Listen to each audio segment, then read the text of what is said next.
ara-pameana ny famerenana am'lony ny toetra raha eo anivon'ny kompania mpitaterana Air Madagascar raha araka ny nambara ny filakevim-pitantanany ity kompania mpitaterana anapakapaka ity ndreo jerentsika ary izay la ara-pameana izay mahatratra 2 miliona ariary sy nidrosan'ny kompania mpitaterana nabakabaka Air Madagascar kanefa efa nampanantena ny fobe mpitantanana nitaherim-bola mpanjakana fa horaiziny tanana nisy fanenerana zany hitrosa izany nilaza nefa ity farany fa tokony apetraka lara-pameana ny famerenana ny laon'ny toedra raha ao anivon'ity kompania mpitaterana ity mba tsy ileteanisy orinasa bebe kokoa izay indrindra ny matimatesan'ny filohan'ny filakevim-pitantanana vaovaon'ny Air Madagascar Andriamatoa Rajobelona Léon inona zay mety ho stratégie vaovao akambano zay mety ho élément hoentina manao zay stratégie ina moa reo élément reo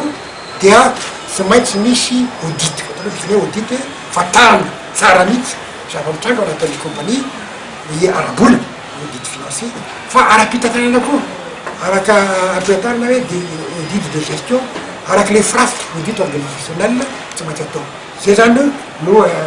tsy maintsy ataotsika ary ny efa tonga directeur général de izy misy ny tarika izay fandinian'izay efa nisy ny fionana teo amin'ny filakevim-pitantanana sy ny sindika mpiasa ho iatrany Andriamatoa Rajobelona Léon na dia tsy mbola misy ary ny marimaritra iraisina ny tapahana dia nampiseho finiavana noho ny hifampiresahana ny tsirairay zay de vonina reprendre dialogue eka teny nampianay hoe ny fifankanenan-kevitra tsy maintsy atao ny zavatra vaingina atao de zao ny any ankilany ny any an-dany de samy manaiky fa tsy maintsy atao daholo izy hezaka rehetra mba azona mamerina am'lony ny activité normalny Air Madagascar azona mamerina am'lony activité normalny Air Madagascar zay zany ny fomba atoavana am'izay dia misy tsy maintsy misy fitirany arrêt technique hoe ahoana moa iny zany ilaina am'izany ahoana am'roprany etc ary ahoana koa zany ny ressources zay ampiasaina am'izany hoy ny conseil d'administration hoe atao zany amangava nareo zay no le anatiny voalaza hoe avereny miasa amin'ny atabeny aingina de aingina ny activité normale fa zay kosa dia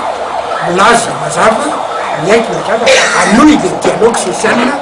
hoentina mandravina re olana misy atamena ny position ny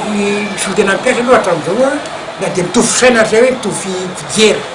hoe tsy azo toizana lava loatra zao fikaky zao de milaza kosa hoe mila